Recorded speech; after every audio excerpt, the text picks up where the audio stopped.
Discuss it further. We're now joined by Behnam Taleblu, Senior Fellow at the Foundation for Defense for Democracy, joining us from Washington. Thank you very much, Mr. Taleblu, for joining us. So I would like to begin on the sidelines of the talks, perhaps with the Iranian Navy commander announcing this evening his country will soon hold a naval drill with Russia and China. It's not yet clear what the scope of the drill would be, but according to the statement, it seems at least that the Iranians are aiming for a large-scale training. The timing of this announcement, Mr. Taleblu, not coincidental, isn't it? Pleasure to be back with you. And yes, not coincidental at all. In fact, over the past few years, the Islamic Republic of Iran has moved closer towards the militaries and the politics of China and Russia, finding itself more instrumentally and strategically tied to those countries to resist Western sanctions.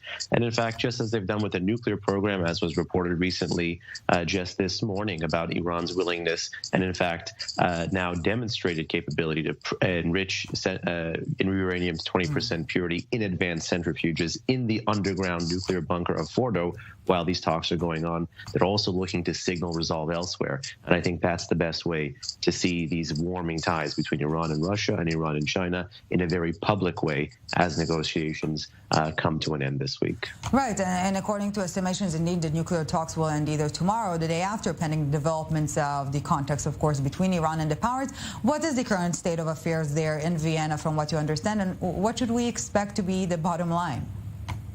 Well, I certainly don't think there's going to be any major agreement coming out of Vienna. I think the notion of the resurrection of the JCPOA is premature. But my big fear right now for the U.S. position is that it could ultimately settle for something less. And in effect, it would be settling for something akin to a less for more, where Iran may, by dangling the prospect of diplomacy, perhaps once later in December or perhaps in early 2022, may try to get more and, in fact, offer less than the 2015 JCPOA nuclear deal actually offered. I think right now, based on what's being reported, Iran is, having a victory because they're saying that the sanctions working group day came before the nuclear working group day, and I think some of the press is underestimating how much of a victory Iran even setting the timeline for these talks has been.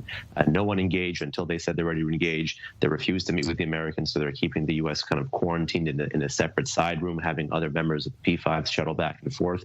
Iran has been in control of the entire process the entire way. So you're illustrating a quite dire state of affairs from Washington's standpoint. Can anything be done at this point of the negotiations? Well, it really depends on what the U.S.'s bottom line for diplomacy really is. There have always been questions. Will the U.S. want just a clean resurrection of that deal? Will it settle for something less? Will it actually try to press for more? We know Iran's nuclear program, for instance, in 2021 is far, far, far more advanced than it was in 2015. You even have the Europeans, who have historically been more dovish on the Iranian threat, both in the region and on the nuclear file, actually saying that Iran's moves on the nuclear front are irreversible, talking about the knowledge of 60% purity in enrichment using advanced centrifuges, and the most dangerous, you could say, uranium metal, for which the regime has zero civilian need for. So all of this taken together really does paint, in my view, a dire situation and stresses the need for allies and partners to come together to chart a plan B should Iran's position continue to hold form or increase in the days ahead.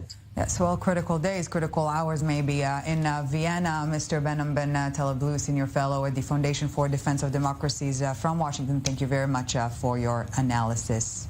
Thank you. And on to the U.S. now.